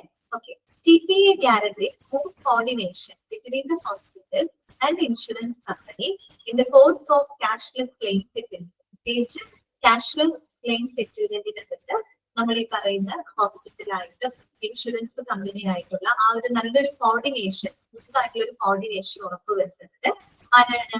GPA ആണ്. നമ്മൾ പറഞ്ഞല്ലോ, തേർഡ് പാർട്ടി അഡ്മിനിസ്ട്രേറ്റർ അവർ ക്യാഷ്ലെസ് ഇൻഷുറൻസ് ഒക്കെയാണ് അവർ പ്രൊവൈഡ് ചെയ്യുന്നത് അല്ലെ. അപ്പൊ അങ്ങനെ വരുമ്പോൾ കൂടുതൽ എന്താണ്? പോളിസി ഹോൾഡേഴ്സ് അല്ല അവിടെ റോള് വരുന്നത്. ഹോസ്പിറ്റല് നേരിട്ട് കമ്പനി നേരിട്ട് ഹോസ്പിറ്റലുമായിട്ടാണ് ഡീലിംഗും കാര്യങ്ങളും നടക്കുന്നത്. അപ്പൊ അവർക്കിടയിൽ നല്ലൊരു കോർഡിനേഷൻ മെയിൻറ്റെയിൻ ചെയ്തുകൊണ്ട് ക്ലെയിം മറ്റും സെറ്റിൽ ചെയ്യുന്നത് GPAക്കാരാണ്. അത് കൂടാണ്ട് GPA ഓഫേഴ്സ് ബാക്ക് എൻഡ് ഈ സപ്പോർട്ട്, ബാക്ക് എൻഡ് സപ്പോർട്ട്. ശരിക്കും GPA കൊടുക്കുന്ന ഒരു ബാക്ക് എൻഡ് സപ്പോർട്ട് ആണ് കേട്ടോ. അതായത് അത് ശരിക്കും പറഞ്ഞാൽ ഇൻഷുറൻസ് ക്ലെയിം പ്രോസസ് ഒക്കെ നന്നായിട്ട് ചെയ്യുന്നതിന് വേണ്ടിയിട്ട് ഈ പറയുന്ന പോളിസി ഹോൾഡർക്ക് ഒരു ബാക്ക് എൻഡ് സപ്പോർട്ട് ആയിട്ട് പ്രവർത്തിക്കുന്നത് ആരാണ്? GPA ആണ്. ഓക്കെ, അടുത്തത് ഫുൾ ടൈം സപ്പോർട്ട്. എന്താണ് ഫുൾ ടൈം സപ്പോർട്ടിൽ പറയുന്നത്? Most of the GPAs have a 24/7 customer support system in which the policy holders can raise their enquiries and get feedback. അപ്പോ ഇതിന്ന് പറഞ്ഞു GPA എന്ന് പറയുന്ന 24/7 കസ്റ്റമർ സപ്പോർട്ട് ആണ് അവർ കൊടുക്കുന്നത്. അതായത് 24 മണിക്കൂറും അവർ സേവനങ്ങൾ കൊടുക്കുന്നുണ്ട്. കാര്യം എന്താന്ന് വെച്ചാൽ policy holders can raise their enquiries and get feedback. എപ്പോൾ വേണമെങ്കിലും പോളിസി ഹോൾഡേഴ്സ് എന്ത് എൻക്വയറീസും അവരോട് ചോദിക്കാവുന്നതാണ്. അതിന് കൃത്യമായിട്ടുള്ള ഫീഡ്ബാക്കുകൾ അത് കൊടുക്കും. അല്ലാതെ ഇത്ര ടൈം വരെയൊന്നുമില്ല. ശരിക്കും 24/7 കസ്റ്റമർ സപ്പോർട്ട് കൊടുക്കുന്ന ഒരു ഏജൻസിയാണ്. പോളിസി ഹോൾഡർക്ക് ക്ലെയിം സംബന്ധമായിട്ട് എന്തെങ്കിലും എൻക്വയറീസ് ഒക്കെ ഉണ്ടെങ്കിൽ അവരോട് ചോദിക്കാം. പെട്ടെന്ന് തന്നെ അവർക്ക് അതിനുള്ള ഫീഡ്ബാക്ക് കിട്ടുന്നതായിരിക്കും. ഓക്കെ, പിന്നെ എന്താണ് അഡീഷണൽ സർവീസസ്. ഇത് പറഞ്ഞത് കൂടാതെ ചില അഡീഷണൽ സേവനങ്ങൾ കൂടെ അവർ പ്രൊവൈഡ് ചെയ്യുന്നു. എന്താ നോക്കാം, most of the PPA also provide additional services such as ambulance, medical supplies etcetera to the policy holders കേട്ടോ. ഓക്കെ, അപ്പൊ അതുകൂടാതെ അഡീഷണൽ സേവനങ്ങൾ എന്ന് പറഞ്ഞാൽ ചില ആംബുലൻസ് കോസ്റ്റ് അല്ലെങ്കിൽ ചില മെഡിക്കൽ സപ്ലൈസുകൾ അതൊക്കെ പോളിസി ഹോൾഡേഴ്സ് പ്രൊവൈഡ് ചെയ്യുന്നത്. അത്തരത്തിലുള്ള അഡീഷണൽ സേവനങ്ങളും ആര് പ്രൊവൈഡ് ചെയ്യുന്നുണ്ട്? GPA പ്രൊവൈഡ് ചെയ്യുന്നുണ്ട്. ഓക്കെ, ക്ലിയർ ആയോ പറഞ്ഞത്? 5 പോയിന്റുകളാണ്. Connection between insurance company and policy holder, record maintenance, claim settlement, full time support, additional service. Okay, clear ആയല്ലോ? Third party administrators operating in India examples കേട്ടോ. നമ്മുടെ ഇന്ത്യയിൽ പ്രവർത്തിക്കുന്ന ചില തേർഡ് പാർട്ടി അഡ്മിനിസ്ട്രേറ്റേഴ്സിന് എക്സാമ്പിളുകളാണ് അവിടെ കൊടുത്തിരിക്കുന്നത്. ജസ്റ്റ് വായിച്ചു നോക്കിയാൽ മതി. അത് എല്ലാത്തിലും TPA എന്ന് കാണാൻ പറ്റും. എല്ലാത്തിലും GPA എന്ന് കാണാൻ പറ്റും. TPA എന്ന് കണ്ടറിയാം തേർഡ് പാർട്ടി കേട്ടോ. United Health care TPA private limited, Media Assist India TPA private limited, MD India health care TPA service private limited, പിന്നെ എന്താണ് Paramount health services and insurance TPA private limited, ഈ Meditech TPA service limited, health GPA private limited, Focus health care services TPA private limited and Medicare TPA services private limited. Clear ആയല്ലോ? അത് വായിച്ചു നോക്കിയാൽ മതി. ഒരു example മാത്രം വേണ്ടി കൊടുത്തിരിക്കുന്നു.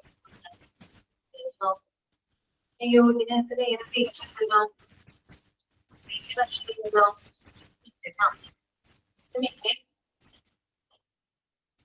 വെയിറ്റ് ചെയ്യട്ടോ.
ഓക്കെ, സ്ക്രീൻ കാണാനോ എല്ലാവർക്കും?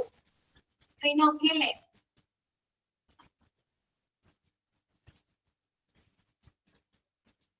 അയ്യോ,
നോക്കാം കേട്ടോ. ഇനി നമുക്ക് നെക്സ്റ്റ് പഠിക്കാനായിട്ടുള്ളത് processing a claim consist of the following states കേട്ടോ. ഇനി നമ്മൾ എങ്ങനെയാണ് ഒരു ഇൻഷുറൻസ് ക്ലെയിം നമ്മൾ പ്രോസസ് ചെയ്യേണ്ടത് കേട്ടോ. അപ്പൊ അതിന്റെ ഏതാനും സ്റ്റെപ്പുകളാണ് അവിടെ കൊടുത്തിരിക്കുന്നത് കേട്ടോ. നമുക്ക് നോക്കാം. ഇതുവരെ ക്ലിയർ അല്ലേ? നിങ്ങൾക്ക് ഇതുവരെ ഓക്കെ അല്ലേ? എല്ലാവർക്കും ക്ലിയർ ആണല്ലോ? ഓക്കെ. അപ്പൊ ഇനി നമുക്ക് അടുത്തത് എങ്ങനെയാണ് ഒരു ക്ലെയിം നമ്മൾ പ്രോസസ് ചെയ്യുന്നത് കേട്ടോ. അതിന് ചില സ്റ്റെപ്സുകൾ ഉണ്ട്, അതാണ് അവിടെ കൊടുത്തിരിക്കുന്നത് കേട്ടോ. ഫസ്റ്റ് പോയിന്റ് ശ്രദ്ധിക്കാം. All occurring an unfortunate event, the incident must be informed to your insurance provider. This process is known as raising a claim. അപ്പൊ ഒന്നാമത്തെ സ്റ്റെപ്പ് എന്ന് പറഞ്ഞാൽ എന്താണ്? റേസിംഗ് എ ക്ലെയിം ആണ്. നമ്മളൊരു ക്ലെയിം ഉന്നയിക്കുകയാണ് അല്ലെ? ഓക്കെ. ഇപ്പോഴാണ് all occurring an unfortunate event, എന്തെങ്കിലും അസ്വാഭാവികമായിട്ട് എന്തെങ്കിലും അപകടങ്ങൾ, ഇപ്പൊ അൺഎക്സ്പെക്ടഡ് ആയിട്ടൊരു ആക്സിഡന്റ് സംഭവിച്ചു, അല്ലെങ്കിൽ എന്താ പറയാ ഒരു അസുഖം വന്നു, അങ്ങനെയാണെങ്കിൽ നമ്മൾ ആ ഒരു സംഭവം ആരെ നമ്മൾ അറിയിക്കണം? നമ്മുടെ ഇൻഷുറൻസ് പ്രൊവൈഡർ അല്ലെ, നമ്മളെ ഇൻഷുറൻസ് കമ്പനീനെ എത്രയും പെട്ടെന്ന് തന്നെ നമ്മൾ അറിയിക്കണം. ഇങ്ങനൊരു ആക്സിഡന്റ് സംഭവിച്ചു അല്ലെങ്കിൽ ഇതൊരു അപകടത്തിലാണ് എന്നുള്ള കാര്യം ഇൻഷുറൻസ് കമ്പനീനെ അറിയിക്കാം. ആ ഒരു പ്രോസസ്സിനെയാണ് നമ്മൾ എന്ത് പറയുന്നത്? റേസിംഗ് എ ക്ലെയിം എന്ന് പറയുന്നത്. അപ്പൊ ഒന്നാമത്തെ സ്റ്റെപ്പ് എന്താണ്? Raising a claim. Okay. Second step എന്താണ്? Filing a claim. എന്ത് ചെയ്യാണ്? ഫയൽ ചെയ്യാണ്. നമ്മൾ ആദ്യം നമ്മളൊരു ക്ലെയിം ഉന്നയിക്കുന്നു, അത് കഴിഞ്ഞിട്ട് നമ്മൾ ആ ക്ലെയിം എന്ത് ചെയ്യാണ്? രേഖാമൂലം നമ്മളത് ഫയൽ ചെയ്യാണ് അല്ലെ? അതാണ് രണ്ടാമത്തെ step. Okay. Filing a claim involves the filling of claim forms on the insurance website or branch office. ഒന്നില്ലെങ്കിൽ നമ്മൾ കമ്പനിയുടെ വെബ്സൈറ്റിലോ അല്ലെങ്കിൽ കമ്പനിയുടെ ബ്രാഞ്ച് ഓഫീസിലോ പോയിട്ട് നമ്മൾ എന്ത് ചെയ്യണം? ആ ക്ലെയിം നമ്മൾ ഫയൽ ചെയ്യുന്നു. ഓക്കെ. ഇതാണ് രണ്ടാമത്തെ step, filing a claim. Okay. എന്താണ് മൂന്നാമത്തെ പോയിന്റ്? എന്താണ്? Documents that support the authenticity of the claim must also be submitted. അതുകൂടാതെ നമ്മൾ ഈ ക്ലെയിം ഫയൽ ചെയ്ത് എന്ത് വേണം? വെറുതെ ക്ലെയിം നമ്മൾ ഫയൽ ചെയ്തിട്ട് കാര്യമില്ല അല്ലെ? നമ്മൾ കൊടുത്തിരിക്കുന്ന ക്ലെയിമിന്റെ ഓതന്റിസിറ്റി, അതിന്റെ ജെനുവിനിറ്റി നമുക്ക് ഉറപ്പുവരുത്തണം. അതിനാവശ്യമായിട്ടുള്ള സപ്പോർട്ടിംഗ് ഡോക്യുമെന്റ്സുകൾ കൂടെ നമ്മൾ അതിനോടൊപ്പം എന്ത് ചെയ്യണം? സബ്മിറ്റ് ചെയ്യണം. അത് വെറുതെ നമുക്കൊരു അപകടം പറ്റി അല്ലെങ്കിൽ ഒരു ആക്സിഡന്റ് ഉണ്ടായി അസുഖം വന്നു എന്ന് വെറുതെ ക്ലെയിം ചെയ്തിട്ട് കാര്യമില്ല അല്ലെ? ആ ഒരു ക്ലെയിമിന്റെ ഓതന്റിസിറ്റി, അതിന്റെ ആധികാരികത, അതിന്റെ ജെനുവിനിറ്റി ഉറപ്പുവരുത്തുന്നതിനുള്ള സപ്പോർട്ടിംഗ് ഡോക്യുമെന്റ്സ്. ചിലപ്പോൾ നമുക്കൊരു ഹോസ്പിറ്റലിന്റെ ഒരു എന്താണ് കൺഫർമേഷൻ ലെറ്റർ ഒക്കെ നമുക്ക് ആവശ്യമായിട്ട് വരും അല്ലെ? അപ്പൊ അങ്ങനെയുള്ള ഡോക്യുമെന്റ്സുകൾ നമ്മൾ എന്ത് ചെയ്യുക? ആ ക്ലെയിമിനോടൊപ്പം തന്നെ സബ്മിറ്റ് ചെയ്യുക. അതാണ് മൂന്നാമത്തെ സ്റ്റെപ്പ്. ക്ലിയർ ആയോ? Documents that support the authenticity of the claim must also be submitted. ഒന്നാമത്തെ റേസിംഗ് എ ക്ലെയിം, രണ്ടാമത് ഫയലിംഗ് എ ക്ലെയിം, മൂന്നാമത് നമ്മൾ എന്താണ്? അതായത് സബ്മിറ്റഡ് ഡോക്യുമെന്റ്സ് അല്ലെ? ദാറ്റ് എന്താണ്? Support the authenticity of the claim. ആ ക്ലെയിമിന് ഓതന്റിസിറ്റിക്ക് വേണ്ടിയിട്ടുള്ള എന്താ പറയാ ഡോക്യുമെന്റ്സിന്റെ നമ്മൾ സപ്പോർട്ട് ചെയ്യണം. അടുത്ത സ്റ്റെപ്പ് എന്താണ്? Then the insurance provider reviews the claim, evaluating its validity. Insurance provider എന്ന് പറഞ്ഞാൽ നമ്മുടെ കമ്പനി അല്ലെ? ഇൻഷുറൻസ് കമ്പനി എന്ത് ചെയ്യും? ആ ക്ലെയിം അവര് റിവ്യൂ ചെയ്യുന്നു, ആ ക്ലെയിം അവര് അവലോകനം ചെയ്യുന്നു. ഇവാലുവേറ്റിംഗ് ഇറ്റ്സ് വാലിഡിറ്റി, അതിന്റെ വാലിഡിറ്റി അവര് ഇവാലുവേറ്റ് ചെയ്യും, വിലയിരുത്തുന്നു. അതാണ് അടുത്ത സ്റ്റെപ്പിൽ നടക്കുന്നത്. പിന്നെ നെക്സ്റ്റ് സ്റ്റെപ്പിൽ എന്താണ്? If it fulfills the terms and conditions stated in your policy, the insurer approves the claim. ഈ പറയുന്ന ഇൻഷുറൻസ് കമ്പനി പ്രൊവൈഡർ ക്ലെയിം അത് വിലയിരുത്തി കഴിയുമ്പോൾ ഈ പറയുന്ന ആ ഒരു ടേംസ് ആൻഡ് കണ്ടീഷൻസ് ഒക്കെ അത് കൃത്യമായിട്ട് ഫുൾഫിൽ ചെയ്യുന്നുണ്ടെങ്കിൽ ഇൻഷുറർ അതായത് കമ്പനി എന്ത് ചെയ്യും? ആ ക്ലെയിം അവര് അപ്രൂവ് ചെയ്യും. ക്ലെയിമിന്റെ അവര് അപ്രൂവ് ചെയ്യും. ഓക്കെ. അടുത്തത് എന്താണ്? വൺസ് അപ്രൂവ് ചെയ്ത് കഴിഞ്ഞാൽ പിന്നെന്താണ്? ആ എമൗണ്ട് കൊടുക്കുക എന്നുള്ളതാണ് അടുത്ത സ്റ്റെപ്പ് അല്ലെ? ഓക്കെ. അപ്പൊ once approved, insurance company will pay the benefits stated in your policy document. നിങ്ങളുടെ പോളിസി ഡോക്യുമെന്റ് പ്രകാരമുള്ള ആ മുഴുവൻ ബെനിഫിറ്റുകളും കമ്പനി എന്ത് ചെയ്യും? പ്രൊവൈഡ് ചെയ്യും. ഓക്കെ. ഇനി ഞാനൊരു എക്സാമ്പിൾ പോലെ പറയുകയാണ്. Four life insurance claims your beneficiary receives the pay out. അപ്പൊ നമ്മളൊരു ലൈഫ് ഇൻഷുറൻസ് ക്ലെയിം ആണ് എടുത്തേക്കുന്നതെന്ന് വിചാരിക്കുക. അതായത് നമ്മുടെ ലൈഫിൽ ഇൻഷുറൻസ് ഉള്ള ക്ലെയിം ആണ്. നമുക്കൊരു അപകടം പറ്റി അല്ലെങ്കിൽ നമുക്ക് അതിലൊരു നമ്മൾ മരണപ്പെടുകയാണെങ്കിൽ നമ്മുടെ ബെനിഫിഷ്യറിക്ക് ആ ഒരു പേ ഔട്ട്, ആ ഒരു എമൗണ്ട് അവർക്ക് റിസീവ് ചെയ്യാവുന്നതാണ് അല്ലെ? പേ ഔട്ട് എന്നാണ് പറയുന്നത് കേട്ടോ. അപ്പൊ എന്താണ് പേ ഔട്ട് എന്നതുകൊണ്ട് ഉദ്ദേശിക്കുന്നത്? നെക്സ്റ്റ് സെന്റൻസ് ഒന്ന് അണ്ടർലൈൻ ചെയ്ത് വെക്കാം കേട്ടോ. A payout means a sum of money given to a policy holder when a claim is accepted. അതായത് ആ ക്ലെയിം ആക്സെപ്റ്റ് ചെയ്ത് കഴിഞ്ഞാൽ നമ്മൾ ആ പോളിസി ഹോൾഡർക്ക് കൊടുക്കുന്ന ആ എമൗണ്ട് ഓഫ് മണി, ആ ഒരു പണം, അതിനെയാണ് നമ്മൾ പേ ഔട്ട് എന്ന് പറയുന്നത്. പേ ഔട്ട് എന്ന് പറഞ്ഞാൽ എന്താണ്? It is the sum of money that is given to the policy holder when the claim is accepted. Claim accept ചെയ്ത് കഴിഞ്ഞാൽ നമ്മൾ ആ പോളിസി ഹോൾഡർക്ക് കൊടുക്കുന്ന ആ ഒരു എമൗണ്ട് ഓഫ് മണി, ആ പണത്തിനെയാണ് നമ്മൾ പേ ഔട്ട് എന്ന് പറയുന്നത്. ഓക്കെ, ഇത്രയും സ്റ്റെപ്പുകൾ ഒക്കെയാണോ? ആദ്യം നമ്മൾ റേറ്റിംഗ് എ ക്ലെയിം, രണ്ടാമത് ഫയലിംഗ് എ ക്ലെയിം, മൂന്നാമത് നമ്മൾ എന്ത് ചെയ്യും? നമ്മുടെ ക്ലെയിമിന്റെ ഓതന്റിസിറ്റിക്ക് ആവശ്യമായിട്ടുള്ള ഡോക്യുമെന്റ്സ് നമ്മൾ എന്ത് ചെയ്യുന്നു? സബ്മിറ്റ് ചെയ്യുന്നു. അത് കഴിഞ്ഞ് കമ്പനി അത് റിവ്യൂ ചെയ്യുന്നു, അതിന്റെ വാലിഡിറ്റി അവരെ വാലിഡേറ്റ് ചെയ്യുന്നു. കമ്പനിക്ക് അതിന്റെ വാലിഡിറ്റി ഓക്കെ ആയി കഴിഞ്ഞാൽ നമ്മൾ എന്ത് ചെയ്യും? അപ്രൂവ് ചെയ്യും. അപ്രൂവ് ചെയ്ത് കഴിഞ്ഞാൽ പിന്നെ എന്ത് കൊടുക്കാം? അവർ പറഞ്ഞ ആ ബെനിഫിറ്റ് പേ ഔട്ട് അവർക്ക് കൊടുക്കാൻ കൊടുക്കാണ് അല്ലെ. ഓക്കെ, ഇനി അടുത്ത പോയിന്റ് ശ്രദ്ധിക്കാം. The insurer might be ready to provide an upfront lump sum amount, or it might stagger the payout as a regular payment depending on the terms of your policy. അപ്പൊ നമ്മൾ പറഞ്ഞല്ലോ pay out കൊടുക്കാന്ന് പറഞ്ഞ amount of money അവർക്ക് കൊടുക്കാന്ന് പറഞ്ഞു. അപ്പൊ കമ്പനിക്ക് അത് രണ്ട് രീതിയിൽ പ്രൊവൈഡ് ചെയ്യാന്നാണ് പറയുന്നത്. അതായത് അവർക്ക് പൈസ കൊടുക്കാനായിട്ട് പോളിസി ഹോൾഡർക്ക് ആ പേ ഔട്ട് രണ്ട് രീതിയിൽ ചെയ്യാം. ഏതൊക്കെയാണ് ആ രണ്ട് രീതി? ഒന്ന്, upfront lump sum amount. Lump sum എന്ന് പറയുന്നത് എന്താണ്? ഒറ്റ തവണയായിട്ട് കൊടുക്കുന്ന തുകയാണ്. അതായത് നമ്മൾ ഇൻസ്റ്റാൾമെന്റ് ആയിട്ടൊന്നും അല്ല കൊടുക്കുന്നത്. എത്രയാണോ എമൗണ്ട് അത് ആ എമൗണ്ട് ഫുൾ ആയിട്ട് തന്നെ ലംപ് സം എമൗണ്ട് എന്നാണ് പറഞ്ഞത്. ഒറ്റ തവണയായിട്ട് ഫുൾ എമൗണ്ട് തന്നെ നമുക്ക് പോളിസി ഹോൾഡർക്ക് പ്രൊവൈഡ് ചെയ്യാം. അതൊരു രീതി. അതും അല്ലെങ്കിൽ എന്ത് ചെയ്യാം? Pay out regular payment depending on the terms of your policy. അതും അല്ലെങ്കിൽ നമുക്ക് റെഗുലർ പേയ്മെന്റ് ആയിട്ട് കൊടുക്കാം. 1 ലക്ഷം രൂപയാണെങ്കിൽ ഒന്നെങ്കിൽ 1 ലക്ഷം രൂപ അങ്ങനെ തന്നെ നമുക്ക് കൊടുക്കാം. അല്ലെങ്കിൽ ആ 1 ലക്ഷം രൂപ അവർക്ക് റെഗുലർ പേയ്മെന്റ് ആയിട്ട് 25,000, അടുത്ത 25,000, അങ്ങനെ ആ ഒരു രീതിയിൽ റെഗുലർ പേയ്മെന്റ് ആയിട്ട് പോളിസി ഹോൾഡർക്ക് പ്രൊവൈഡ് ചെയ്യും. അത് നിങ്ങളുടെ പോളിസിയിൽ ടേംസ് ആൻഡ് കണ്ടീഷൻസിനനുസരിച്ചിട്ടാണ് അത് തീരുമാനിക്കുന്നത്. നമ്മൾ ഓൾറെഡി പോളിസി എടുക്കുന്നതിൽ എല്ലാ ടേംസ് ആൻഡ് കണ്ടീഷൻസ് എഴുതിയിട്ടുണ്ടാവും. അതിനകത്ത് കൊടുത്തിട്ടുണ്ടാവും നഷ്ടം വന്നു കഴിഞ്ഞാൽ നിങ്ങൾക്ക് ഒരു ലംപ് സം എമൗണ്ട് ആയിട്ടാണ് പേയ്മെന്റ് കിട്ടുക എന്നാണെങ്കിൽ 10 തവണയായിട്ട് കൊടുക്കും.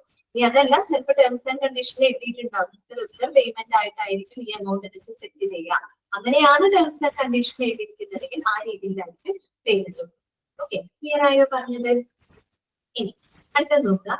The time insurers take to confirm and pay the insured sum differ on a case to case basis. അതായത് നമ്മള് ഈ പോളിസി ഹോൾഡർക്ക് കൊടുക്കാനുള്ള തുകയുണ്ടല്ലോ, അതായത് കമ്പനി ആ ക്ലെയിം പ്രോസസ് ചെയ്യുന്നതിനും അതിലൂടെ എന്താണ് ആ ഒരു പോളിസി ഹോൾഡർക്ക് ആ ഒരു പേ ഔട്ട് കൊടുക്കുന്നതിനുള്ള ഒരു സമയം, ആ സമയം എന്ന് പറഞ്ഞാൽ ഓരോ കേസിനനുസരിച്ച് വ്യത്യാസം ഉണ്ടായിരിക്കും. ഓരോ കേസിനനുസരിച്ച് എന്ന് വെച്ചാൽ ഓരോരുത്തരും അത് സബ്മിറ്റ് ചെയ്യുന്നതിനനുസരിച്ചൊക്കെ വ്യത്യാസം ഉണ്ടായിരിക്കും. ഇത് പറയുന്നത് എന്താന്ന് വെച്ചാൽ claim settlement takes only A few days if documents are in order. ഇപ്പോ നമ്മൾ സബ്മിറ്റ് ചെയ്യുന്ന ഡോക്യുമെന്റ്സ് എല്ലാം കറക്റ്റ് ഓർഡറിലാണ്. ക്ലെയിം സെറ്റിൽമെന്റിന് അതിന് താമസം പിടിക്കില്ല. പെട്ടെന്ന് തന്നെ എല്ലാ ഡോക്യുമെന്റ്സും പ്രോപ്പർ ആണെങ്കിൽ നമുക്ക് പെട്ടെന്ന് തന്നെ ആ ഒരു ക്ലെയിം സെറ്റിൽ ചെയ്യാനായിട്ട് സാധിക്കും. ഓക്കെ, അപ്പൊ ഇതിൽ പറയുന്നത് to make sure that claims are dispersed without delay. In case of necessity, you must look into the insurer's trustworthiness and customer service record before buying insurance.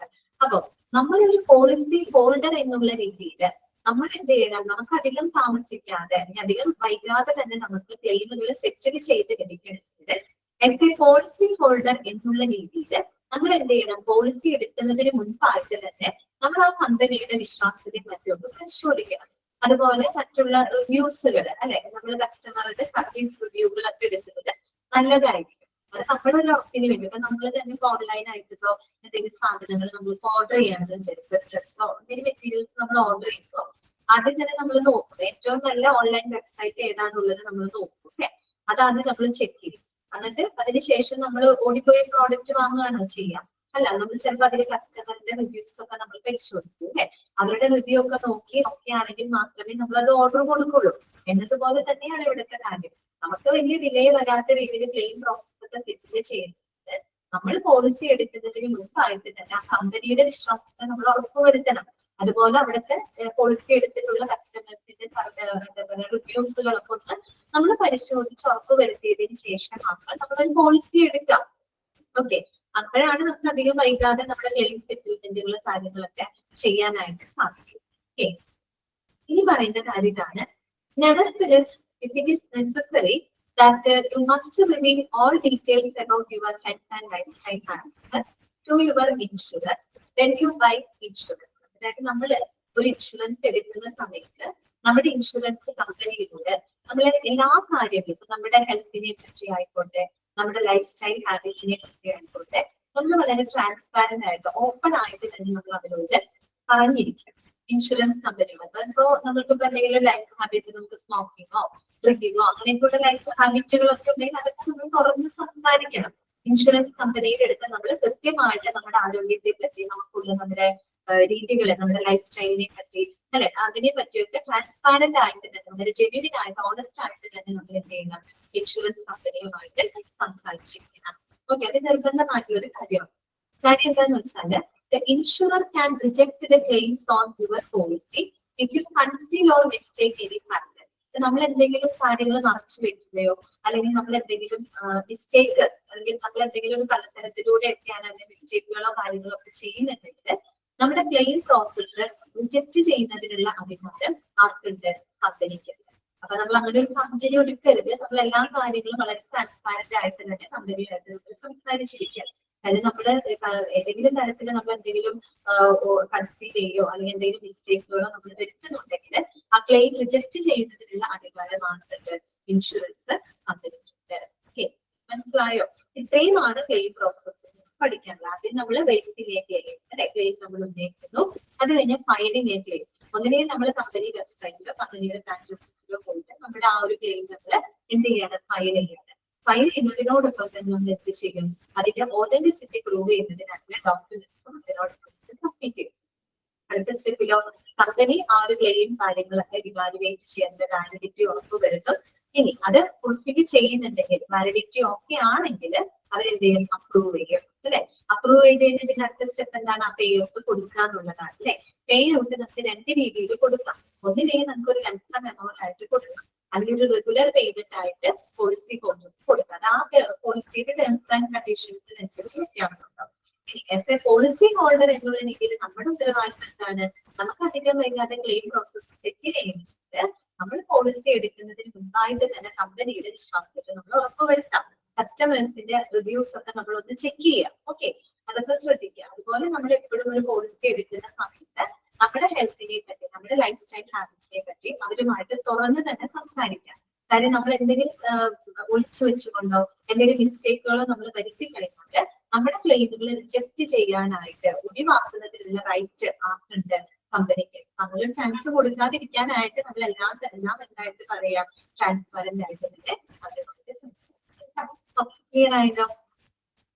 നമുക്ക് എന്നിട്ട് ക്ലാസ് അവസാനിപ്പിക്കാം. നമുക്ക് കുറച്ചും കൂടി ഉള്ളൂ കേട്ടോ. നമുക്കൊരു ക്ലെയിം പ്രോസസ് പിക്ചോറിയലായിട്ട് അവിടെ കൊടുത്തിട്ടുണ്ട്. പിന്നെ നമുക്കൊരു ഇൻഷുറൻസ് മാനേജറുടെ റെസ്പോൺസിബിലിറ്റി കൂടെ പറഞ്ഞാൽ ഈ ചാപ്റ്റർ നമുക്ക് തീർക്കാം. ഓക്കെ, അപ്പൊ നമുക്ക് പുതിയൊരു ചാപ്റ്റർ ഇത് തീർത്തിട്ട് പുതിയൊരു ചാപ്റ്റർ അടുത്ത ക്ലാസ്സിൽ തുടങ്ങാം കേട്ടോ. അപ്പൊ ഞാൻ മ്യൂട്ട് ചെയ്യാണ്. ഇന്നത്തെ ക്ലാസ്സിൽ നിങ്ങൾക്ക് എന്തെങ്കിലും സംശയങ്ങൾ ഉണ്ടെങ്കിൽ ചോദിക്കാം.